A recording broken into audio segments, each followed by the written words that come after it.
A single pellet of uranium, the size of a peanut, holds more energy than 800 kilograms of coal. And the plane cruising above your head right now is locked inside a slice of sky so dangerously narrow that going just slightly too fast or too slow could tear it apart in seconds. Pilots have a name for that invisible trap. They call it the coffin corner.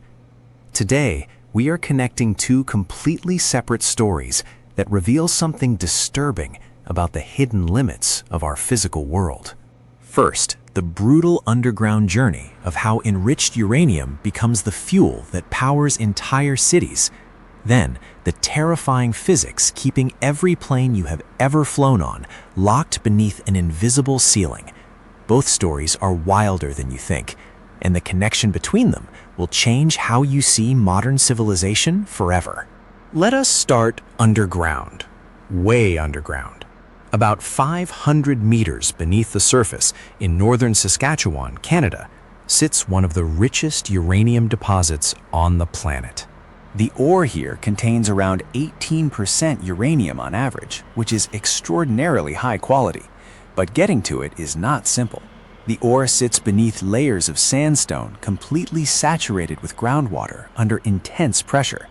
Before anyone can even think about mining, they have to deal with that water first. Here is how they do it. They drill roughly 200 holes around the ore deposit and install freezing tubes. A plant on the surface chills a calcium chloride solution down to -30 degrees Celsius and pumps it through those tubes. Over time, this freezes the surrounding ground and turns all that pressurized water into solid ice, essentially locking the environment in place so miners can work safely. Just installing a single length of pipe can take up to 8 days because they need to penetrate about 130 meters down through the sandstone. Once the ground is frozen, the real extraction begins. They drill a narrow pilot hole down into the ore body, then follow it with a larger reaming drill that chews through the rock. Everything is operated remotely. Robotic carts collect the broken ore and carry it to scanners that measure radioactivity levels. Workers stay at a safe distance at all times, and fresh air cycles through the mine every 20 minutes to minimize radiation exposure. The ore gets crushed by hydraulic hammers, ground into fine sand, mixed with water to form a slurry, and pumped to the surface. From there, trucks haul the slurry to a processing mill about 80 kilometers away. At the mill, the powdered ore gets soaked in acid tanks. The acid dissolves the uranium, but leaves the worthless rock behind, which settles to the bottom. Through a series of chemical reactions, they purify the uranium further. Now here is where things get really interesting. To create enriched uranium, they need to separate two isotopes, uranium-235 and uranium-238. The key isotope for nuclear energy is uranium-235 because it is the one capable of sustaining a chain reaction. But it only makes up a tiny fraction of natural uranium. So they heat the purified uranium to around 850 degrees Celsius, convert it into a gas, and feed it into centrifuges. These centrifuges spin at incredible speeds, and because uranium-235 is slightly lighter than uranium-238, it drifts toward the center while the heavier isotope gets pushed outward. Once enriched, the uranium is concentrated into a dark powder, packed into steel drums, and shipped to a fuel processing facility. There, it goes through more chemical transformations, changing color from black to yellow to black again as it becomes uranium dioxide, the specific chemical form needed for reactor fuel. This powder gets pressed under several tons of pressure into tiny pellets, baked in ovens for 24 hours to increase their density, and loaded into tubes made of zirconium, a metal chosen because it resists heat and corrosion but allows neutrons to pass right through. About 30 pellets go into each tube, and thousands of these tubes get assembled into fuel bundles that are inserted into a reactor core. Inside the reactor, excited uranium atoms begin releasing neutrons that fly through the zirconium walls and strike other uranium atoms, splitting them and releasing energy, plus more neutrons. The heat it produces converts water into steam, which spins massive turbines to generate electricity. A single fuel bundle can produce 1 million kilowatt hours of power.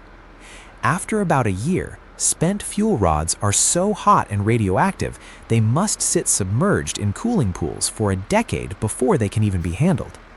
Now let us shift gears entirely, from deep underground to high up in the atmosphere. Picture yourself on a commercial flight, gazing out the window at empty blue sky stretching above you. You might wonder why the plane does not just climb higher. After all, thinner air at higher altitudes means less drag on the aircraft, which means better fuel efficiency. Airlines are obsessed with saving fuel, so why not push it?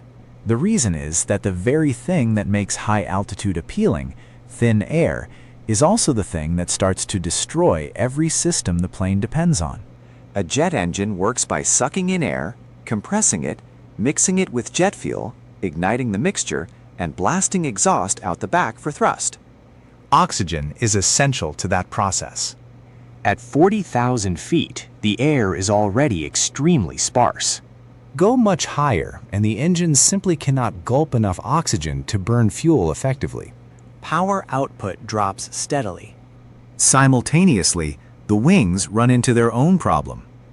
Wings create lift through pressure differences generated by air flowing over and under them. When the air gets too thin, there is not enough of it to produce adequate lift unless the plane speeds up significantly. But speeding up introduces a terrifying constraint. At extreme altitudes, there is a dangerously narrow gap between the slowest speed the plane can fly without stalling and the fastest speed it can fly without approaching the speed of sound and suffering severe structural stress. Pilots have a chilling name for this situation: the coffin corner. Fly too slowly and the wings lose lift and the aircraft drops out of the sky. Fly too fast and shock waves begin tearing at the airframe. The margin between these two extremes can shrink to almost nothing at very high altitudes. And there is yet another factor. The cabin is pressurized to keep passengers comfortable, maintaining conditions equivalent to roughly 6,000 to 8,000 feet of elevation inside the plane.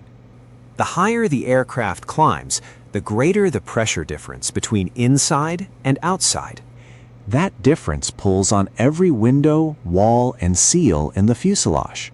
Aircraft are engineered to handle this stress, but only up to a point. Exceed that, and the structural integrity of the plane itself comes into question. So the cruising altitude of 35,000 to 40,000 feet is not some random number chosen for convenience. It is the precise sweet spot where all of these competing demands reach a workable balance. The air is thin enough to reduce drag and save fuel, but thick enough for engines to breathe and wings to generate lift at manageable speeds. The pressurization system can keep the cabin comfortable without overstressing the fuselage. Everything works together in a delicate equilibrium. What strikes me about both of these topics is that they are stories about finding the exact right conditions within brutal constraints. Uranium enrichment requires navigating extreme temperatures, radioactive hazards, and atomic-level precision to isolate one specific isotope from another. Commercial aviation requires threading a needle between gravity, air pressure, engine performance, and structural limits just to keep a metal tube safely aloft. In both cases, humans have figured out how to operate within incredibly narrow margins, and the results are remarkable. A peanut-sized pellet that powers a city. A razor-thin slice that keeps planes alive. Two completely different worlds operating on the exact same principle. Civilization is held together by humans finding impossible balance points the universe never wanted to give us. If you found this fascinating, hit that like button. Subscribe if you want more deep dives into how the world actually works behind the scenes. And drop a comment telling me which topic surprised you more, the uranium journey or the coffin corner. I will see you in the next one.